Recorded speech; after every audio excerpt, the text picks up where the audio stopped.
1965 से हिजरत करके आए हुए कसूर के ये मल्ला सराय आलमगीर किनारे, इनका काम ये है, डिब बोलते हैं एक खास किस्म के पौधे को जो कि दरिया के किनारे उगता है। इसको ये काटते हैं, काट कर इसको तराशते हैं, तराशने के बाद इसको सुखाते हैं और इससे बेहतरीन किस्म के पुराने जमाने में जो मसाजिद में इस्तेमाल होते थे कालीन, जिनको पंजाबी में फूड कहते हैं, वो बनाते हैं। दुनिया अमीर हो गई है।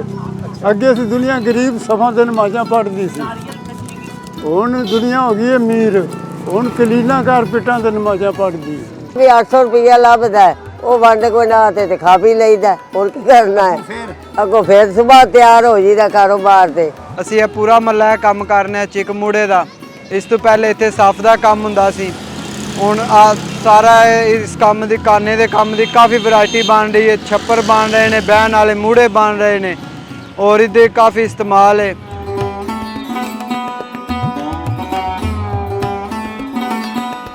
इनकी तादाद जो है इस कबीले की, ये कमोबेश 40 के करीब खानदान है जो कि सराय आलमगीर में ही आबाद हैं। आइए चल के जानते हैं किस तरह ये बनाते हैं और इस काम में गुजरते हुए वक्त के साथ साथ क्या जिद्दत आई कि ये फूड से होते हुए अब बेहतरीन किस्म के मूड़े, चिक्के और ना जाने क्या क्या चीज बनाने लग पड़े। तो आइए चल के इनसे बात करते हैं। मेरा नाम साईं अकबर है। अच्छा, अभी सन 65 तो महाजिर हो के आए हैं कसूरों, कसूर तो आए हैं असी ਇੱਥੇ। ਇਹ ਜਿਹੜੀ ਜਗ੍ਹਾ ਹੈ ਸਾਨੂੰ ਗਵਰਨਮੈਂਟ ਨੇ 5 ਮਰਲੇ ਅਲਾਟਮੈਂਟ ਕੀਤੀ ਭੱਟੋ ਨੇ। ਇਹ ਦਾਰਾਪੁਰ ਤੱਕਰ, ਸੰਗੋਈ ਤੱਕਰ, ਇੱਧਰ 10 ਪੁਲੀਆਂ ਤੱਕਰ, ਇਹ ਆਸੇ ਪਾਸੇ ਜਿੰਨੇ ਬੇਲਾ ਏਰੀਆ ਨੇ ਦਰਿਆ ਦਾ, ਇਹ ਸਾਰੇ ਅਸੀਂ ਕੱਪ ਕੇ ਲਿਆਉਣੇ ਤਾਂ ਸਾਡਾ ਗੁਜ਼ਾਰਾ ਹੁੰਦਾ। ਇਹ ਪੁੱਟ ਕੇ ਲਿਆਉਂਦੇ ਹੋ ਦਰਿਆ ਤੋਂ? ਜੇ ਵੱਢ ਕੇ ਲਿਆਈ ਕੱਪ ਕੇ। ਤੇ ਅੱਜ ਕੱਲ ਵੀ ਮਸਜਿਦਾਂ 'ਚ ਫੂਡ ਪੈਂਦੇ ਨੇ ਕਿ ਘੱਟ ਹੋ ਗਏ ਨੇ? ਘੱਟ ਹੋ ਗਏ। ਪੂਰਾ ਮਸਜਿਦਾਂ ਦੇ ਹੁਣ ਕੋਈ ਨਹੀਂ, ਹੁਣ ਦੁਨੀਆ ਹੋ ਗਈ ਅਮੀਰ, ਦੁਨੀਆ ਅਮੀਰ ਹੋ ਗਈ ਹੈ। ਅੱਗੇ ਸੀ ਦੁਨੀਆ ਗਰੀਬ ਸਫਾ ਦਿਨ ਨਮਾਜ਼ਾਂ ਪੜ੍ਹਦੀ ਸੀ, ਹੁਣ ਦੁਨੀਆ ਹੋ ਗਈ ਅਮੀਰ, ਹੁਣ ਕਲੀਨਾ ਕਾਰਪੇਟਾਂ ਤੇ ਨਮਾਜ਼ਾਂ ਪੜ੍ਹਦੀ। ਪਹਿਲੇ ਇਹਦੇ ਤੇ ਪੜ੍ਹਦੇ ਸੀ? ਸਭ ਤੋਂ ਪਹਿਲੇ ਇਹਦੇ ਤੇ। ਤੇ ਬਾਬਾ ਜੀ ਹੋਰ ਕੀ ਚੀਜ਼ ਬਣਾ ਲੈਂਦੇ ਹੋ? ਅਸੀਂ ਜੀ ਸਭ ਤੋਂ ਬਿਨਾਂ ਹੋਰ ਕੋਈ ਸ਼ੈ ਨਹੀਂ ਪੂਰਾ ਬਣਾਉਂਦੇ। ਬਿਨਾ ਕੋਈ ਸ਼ੈ ਨਹੀਂ ਬਣਾ ਸਕਦਾ। ਤੇ ਕਿੰਨੇ ਕੀ ਫੂਡ ਇੱਕ ਦਿਨ 'ਚ ਬਣਾ ਲੈਂਦੇ ਹੋ? ਇੱਕ ਦਿਨ 'ਚ ਇੱਕ ਫੁੱਟ ਬਣ ਜਾਂਦਾ, ਦੋ ਬੰਦੇ 20 ਫੁੱਟ। ਦੋ ਜਣੇ। ਅੱਛਾ, 20 ਫੁੱਟ ਬਣ ਜਾਂਦਾ। ਤੇ ਕਿੰਨੀ ਕੀ ਮਜ਼ਦੂਰੀ ਲੱਗ ਜਾਂਦੀ ਹੈ? ਇਹਦੀ ਮਜ਼ਦੂਰੀ ਸਾਨੂੰ ਲੱਭ ਜਾਂਦੀ 800 ਰੁਪਇਆ। ਅੱਛਾ, ਠੇਕੇਦਾਰ ਨੇ ਸਾਡੇ ਉੱਥੋਂ ਰੇਟ ਚੁੱਕ ਲੈਂਦੇ ਨੇ। ਇੱਥੋਂ ਵੀ ਗਾਹਕ ਲੈਣ ਆਉਂਦੇ ਨੇ ਜਾਂ ਜ਼ਿਆਦਾਤਰ ਠੇਕੇਦਾਰ ਹੀ ਲੈ ਜਾਂਦੇ? ਇੱਥੋਂ ਵੀ ਗਾਹਕ ਆਉਂਦੇ ਨੇ, ਹਰ ਸ਼ਹਿਰ ਦਾ ਗਾਹਕ ਆ ਜਾਂਦਾ। ਪਿੰਡੀ ਦੇ ਆਉਂਦੇ ਨੇ, ਪਿਸ਼ੌਰ ਦੇ ਆਉਂਦੇ ਨੇ, ਲਾਹੌਰ ਦੇ ਆਉਂਦੇ ਨੇ, ਗੁਜਰਾਂਵਾਲੇ ਦੇ, ਗੁਜਰਾਤ ਦੇ, ਹਰ ਸ਼ਹਿਰ ਦਾ ਗਾਹਕ ਇੱਥੇ। ਸਾਰੀ ਜ਼ਿੰਦਗੀ ਇਹੀ ਕੰਮ ਕੀਤਾ ਜਾਂ ਕੋਈ ਹੋਰ ਵੀ? ਨਹੀਂ ਜੀ, ਹੋਰ ਕੋਈ ਨਹੀਂ ਕੀਤਾ, ਇਹੋ ਹੀ ਕੀਤਾ ਸਾਰੀ ਜ਼ਿੰਦਗੀ ਆਪਣੀ।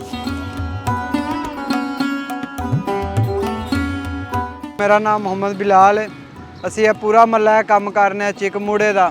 ਇਸ ਤੋਂ ਪਹਿਲੇ ਇੱਥੇ ਸਾਫ ਦਾ ਕੰਮ ਹੁੰਦਾ ਸੀ, ਹੁਣ ਆ ਸਾਰਾ ਇਸ ਕੰਮ ਦੀ ਕਾਨੇ ਦੇ ਕੰਮ ਦੀ ਕਾਫੀ ਵੈਰਾਈਟੀ ਬਣ ਰਹੀ ਹੈ। ਛੱਪਰ ਬਣ ਰਹੇ ਨੇ, ਬਹਿਣ ਵਾਲੇ ਮੂੜੇ ਬਣ ਰਹੇ ਨੇ और इधर काफ़ी इस्तेमाल है।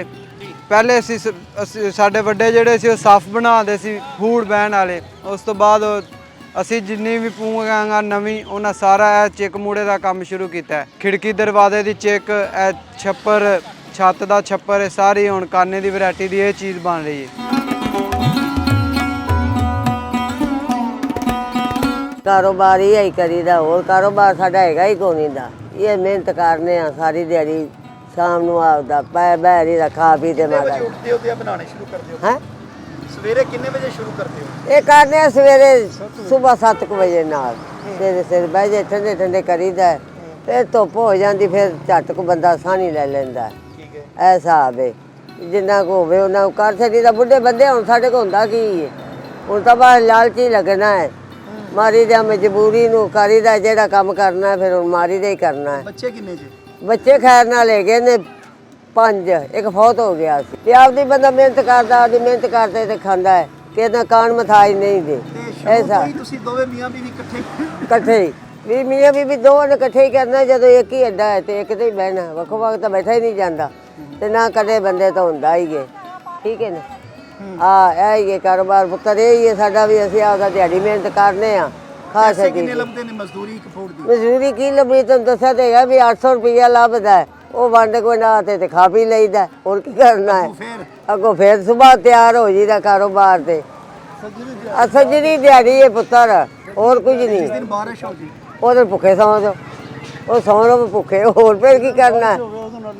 ਅੱਲਾ ਦੇਦਾ ਕੰਮ ਹੀ ਕੋਈ ਨਹੀਂ ਪੁੱਤਰ ਰਹਿ ਗਿਆ। ਹੁਣ ਫੂਡ ਤੱਕ ਸਾਨੂੰ ਪੁੱਛਦਾ ਹੀ ਨਹੀਂ ਦਾ। ਇਹ ਅਗਲੇ ਆਂਦੇ ਨੇ ਕੋਈ ਮਰਜ਼ੀ ਨਾਲ, ਜੇ ਕਿਸੇ ਨੂੰ ਅੱਗੇ ਆ ਪਾ ਲੈ ਲਓ ਉਹ ਇਹਨੇ ਮਹਿੰਗਾ, ਅਸੀਂ ਅਗਾਂਹ ਹੋ ਜਾਂਦੇ, ਲੈਂਦਾ ਹੀ ਕੋਈ ਨਹੀਂ ਦਾ।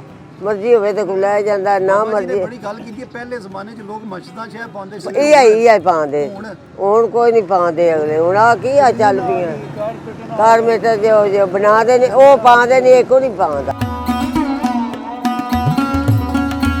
ਇਹ ਦਬ ਕੱਪੀ ਦੀ ਹੈ, ਦਬ ਕੱਪੀ ਦੀ ਹੈ। ਦਬ ਕੱਪ ਤੇ ਬਾਹਰੋਂ ਬੇਲਿਆ ਚ ਲਿਆਈਦਾ, ਬੜਾ ਬੜਾ ਵਕਤ ਹੁੰਦਾ ਹੈ ਪੁੱਤਰ, ਇਹ ਥੋੜਾ ਸੌਖਾ ਨਹੀਂ ਹੁੰਦਾ। ਕੱਪ ਤੇ ਇਹ ਵੱਢ ਤੇ ਸੁੱਕਣੇ ਪਾਵਣੀ ਹੈ, ਸੁਕਾ ਤੇ ਫਿਰ ਥੱਬੇ ਕਰਨੇ ਨੇ, ਥੱਬੇ ਕਰਦੇ ਫਿਰ ਇਹ ਬੰਨਣੀ ਹੈ, ਬੰਨ ਤੇ ਫਿਰ ਟਰੈਲੀ ਲੈ ਜਾਣੀ, ਉਹ ਲੱਦ ਤੇ ਲਿਆਉਣੀ, ਫਿਰ ਆਣ ਤੇ ਲਾਉਣੀ ਹੈ। ਬੜਾ ਵਕਤ ਹੈ ਪੁੱਤਰ, ਰੋਜੀ ਤਾਂ ਅੱਲਾ ਦੇਣ ਵਾਲਾ ਹੈ, ਪਰ ਨਹੀਂ ਕੋਈ ਨਹੀਂ ਖਾਤਾ ਕੋ ਨਹੀਂ ਹੈਗਾ ਮਾੜੇ ਬੰਦੇ ਦਾ, गरीब ਦਾ ਖਾਤਾ को नहीं।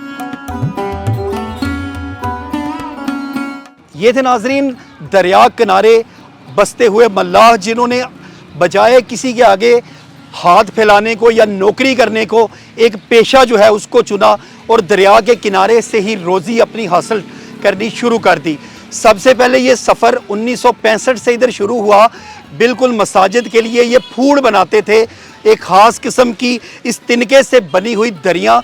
लेकिन आस्ता आस्ता ये इनका काम जिद्दत इख्तियार करता गया और नई नस्ल जो है इसने काफ़ी वैरायटीज़ जो है इसमें बनानी शुरू कर दी, जिसमें मूड़े, चिक्के और इसके अलावा दुकानों के छप्पर वगैरह ये सारा कुछ बनता है। तो ये यकीनन मेहनती आदमी है, अपनी सुबह से शाम तक मेहनत करके अपना रिज़्क़े हलाल जो है वो कमाते हैं। तो ये थी आज की स्टोरी। अब तक के लिए इतना ही। अपने मेज़बान इरफान अदरीस को दीजिए इजाज़त। देखते रहिए न्यूज़ अलर्ट गुजरात।